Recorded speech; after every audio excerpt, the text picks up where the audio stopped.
Welcome back again to another very cool episode 4, season 2, and I'm so excited about this day again. Havenga, thank you so much for joining me. 6 months ago, we were sitting here, Varsity Cup, and can you believe a time that went by so quickly? You've been doing phenomenal work as a sports analysis. I've been following your journey on the gram. Well done. Thank you, Brendt. It's lovely to be here. It's crazy to think 6 months ago we talked about Varsity Cup, and here we are again. But we've known each other for quite a long time. Yes. We've been together on radio. And the last 6 months has been absolutely phenomenal for me, and I'm very thankful for it. I think I had to close a few doors, which was very unfortunate, but I was so happy for the doors that opened up. Yes, I've been building my own brand, which has been a new venture, but I really love it. Really got involved in athletics, in netball, in rugby, in cricket. I also started commentating on cricket, so which has been a lovely adventure for me. I've always loved cricket. Sometimes I can tell a little secret, even a bit more than rugby. I love cricket with my whole heart. So it's been absolutely lovely. I've been at the practices of the Springboks. I've been at the practices of the Boks women, actively engaged with the players. So actually the brand is building, and between the commentating, between the interviews that I do, it's been an absolutely amazing time, and I'm so fortunate to be part of it. Phenomenal. Can you take us a bit through your commentating journey specifically for the past couple of months that you've been journeying with?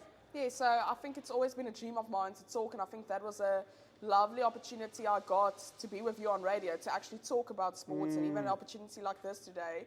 And then I got, so the SA20 cricket tournament has been a lovely tournament for me. I've really been actively involved at most of the games in Cape Town and Paarl. And there I met some people that do the broadcasting for SA cricket.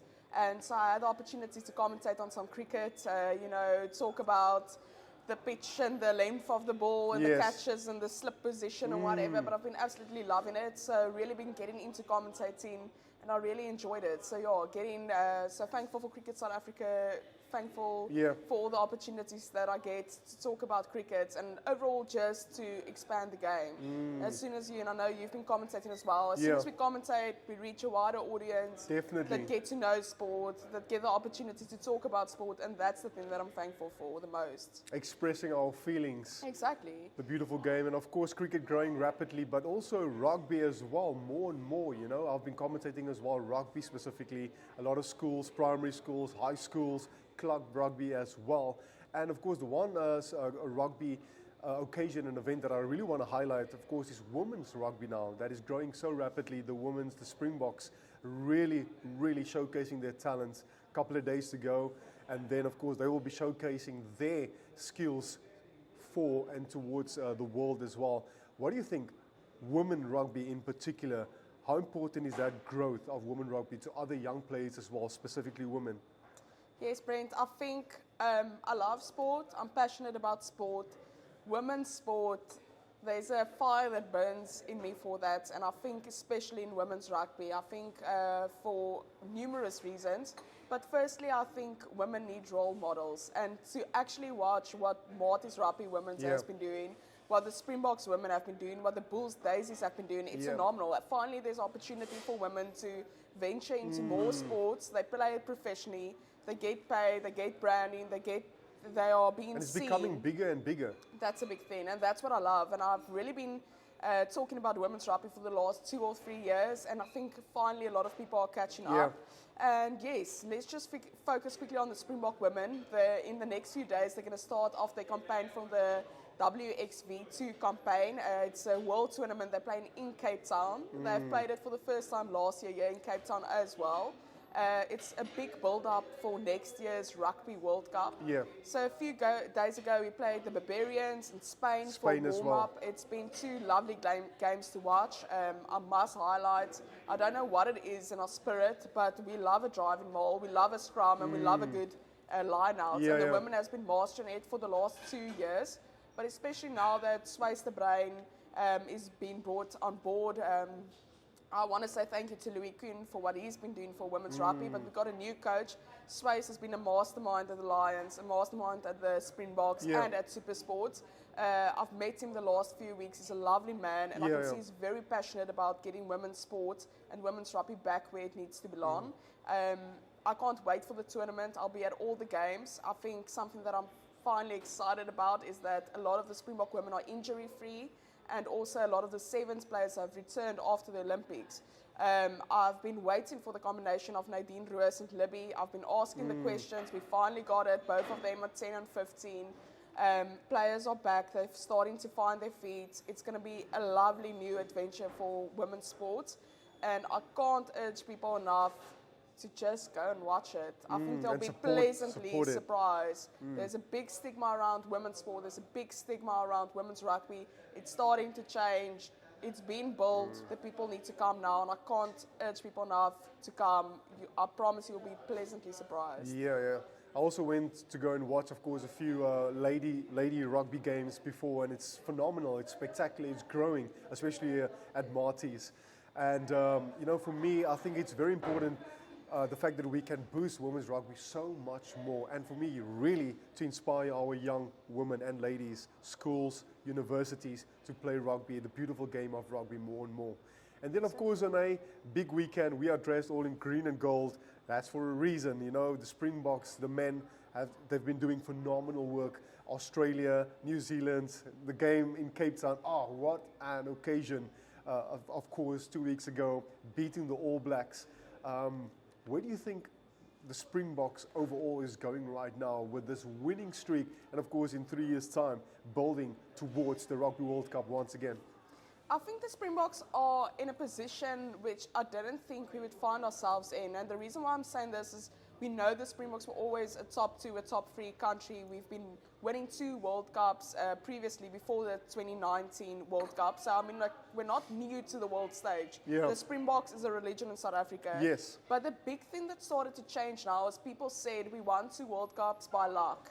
People said England weren't the best team in the final. They said this 1-point victories is just luck. But the big thing that I'm seeing now that's really been surprising to me is people are starting to change that thing. People are not saying it's luck anymore. Now that we're on a winning streak, people are like, they're comparing us to the 2011, 2015 All Blacks. That period of 4 or 5 years that the All Blacks dominated world rugby. Yes. Sunnyball Williams, Mitchell McCall, there wasn't bigger rugby players that ever featured in the game. And for the first time in this last few weeks, people are comparing us to that All Black side.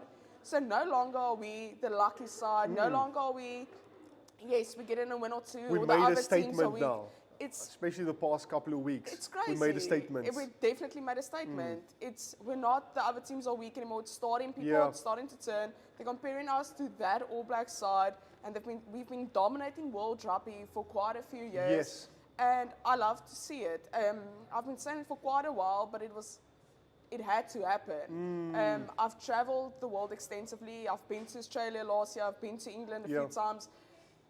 Rugby isn't featuring there as much as it does in South Africa. As I said earlier on, I see it as well, especially during the schools rugby, primary schools, youngsters from 9, 10, 11, 12, 13, they become so skilled. Exactly. You know what I mean, for youngsters. And I was like, it's in our blood. Exactly. So as I said, it's in our blood. It's a religion in South Africa. So I knew the time had to come where if we got the right structures in place, we were going to excel, and it finally happened.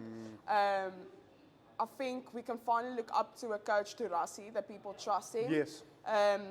There were a few times in the past with a few coaches each week. There was a lot to say about Alistair Coetzee. There was a lot to say about Heineke Meyer each week. But for the first time, people love Rassie. Yeah. They can't wait what he does next. They love his persona. They love what he brings to the game. So I think there's small things changing. People are looking up to the Springboks because they're winning. And then the leaders we got in Rassie and Sia is totally changing the game. Definitely. And of course, green and gold, we're not wearing it for nothing. We are wearing it for a very special occasion tonight. The Boks are taking on Argentina in Argentina against a very passionate, fired up Argentinian side. Las Pumas, they beat the All Blacks. They are a different Argentinian side, which we saw in the past couple of years in comparison to a year ago, 2 years ago. Tonight, how important is tonight's victory? The Boks win, we seal the deal. We don't win, we have to come back again to South Africa. Yeah, so let's first talk about Argentina. I think they're lovely side. They're very passionate about the game.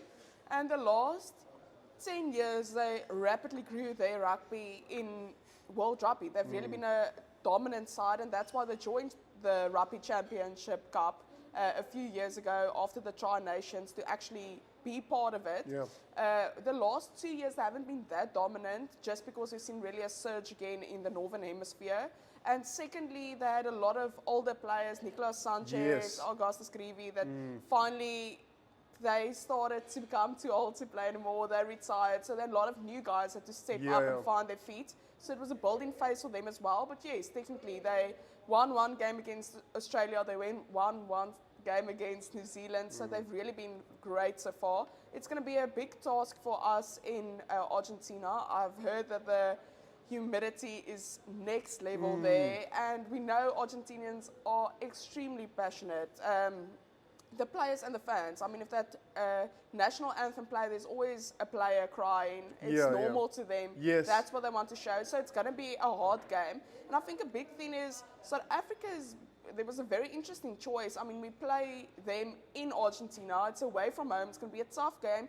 And we had a very new and inexperienced team that we brought up against Argentina, even in our captain, etc. So very interesting from Rassi. So I think we can't be too harsh on the boys. Whatever happens tonight, win or lose, even if we win the game, I can foresee that there will be a stop-start. I can see that we will make a few mistakes. It's part of the learning curve.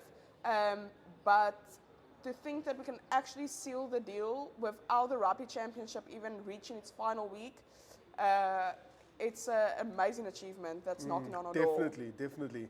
And I think tonight is going to be very special as well with Murat as well, leading the boys. Great to see Kurtley Arendse back again tonight. Manu Lebok as well on the bench. Yeah, so that's very interesting. So firstly, Murat, he's been stepping up. I think there was a lot of question marks around his game. But his leadership hasn't failed, and I think he's been a brilliant leader for Boys Eye, for the SA under-20s, and finally for the Stormers. And each time Rassi talks about him, Rassi sees something special in him, and I think if Rassi says something, then we all listen. So if Rassi sees something special in practice, we just have to believe it. So I think it's a big occasion for him against Argentina. He knows what's waiting. Yes, Kurtley, Makazole back. We look forward to seeing them on the wings again. I think it's going to be interesting time. We know if Kurtley gets the ball, he scores. Yes. So let's see if he can continue with that. And then lastly, Mani is back. I think we're not sure that Mani get the opportunity to play because Sasha is injured, or that Mani get the opportunity to build some depth. But the one thing in sport is if you get the opportunity, you take it. You take it. So I think a lot of people wanted to see Mani back to see how he can fit into the new Springboks, some young guys. He was a pillar to us last year in the World Cup before Andre Pollard took over. And as I said, he got the opportunity. How he got it doesn't matter. Tonight he has the opportunity to come off the bench and make a difference. So we'll see how it goes. I'm looking forward to him. We know he's a definite playmaker. There's a lot of question marks regarding his kicking, but he's going to be with Andre Pollard in the side. I know Rassi talked about it, a lot of shifting the inside players, maybe bring Mani on, still keeping Andre on the field. So we'll see how tonight goes, but what an opportunity for Mani to just show his worth again, and we welcome him back to the Springbok side. I'm very excited. Predictions for tonight? It's going to be a difficult one, but I still think the Springboks are going to pull it through. I think it's going to be a close game. I think 30-25 to the Springboks. 30-25? Yes, I think if we play them in the next game in Nelspruit, I think we can expect a bigger score, a bigger score gap. I think the score won't be that high, but there'll be a bigger gap in the scores. But I think South Africa has built something mentally where they excel in close games. That's something we've been struggling for years. It's a thing that many sporting codes struggle with, is close games and pulling it through. But over the last 2 years, the Springboks have done it. I think it will be very difficult in Argentinian conditions. But if it's a close game, I think we have it. Fantastic. Anaya, thank you so much for joining me tonight. Let's see what the Boks will pull out of the bag for this one tonight, and hopefully they can seal the deal tonight, and we can just play a celebration game next Saturday in South Africa. All the best with your journey and with your commentating. You've been doing phenomenal. I'm very proud of you, and I'm pretty much sure the best is yet to come still for Havenga. Thank you, Brendt. That's a wrap, happy folks. It's not over yet because we're going to have some delicious food right now. That's a wrap again. Happy Folks Stellenbosch with me and, of course, the awesome Havenga. Come to Happy Folks Stellenbosch. Great food, great entertainment. See you again. Till next time.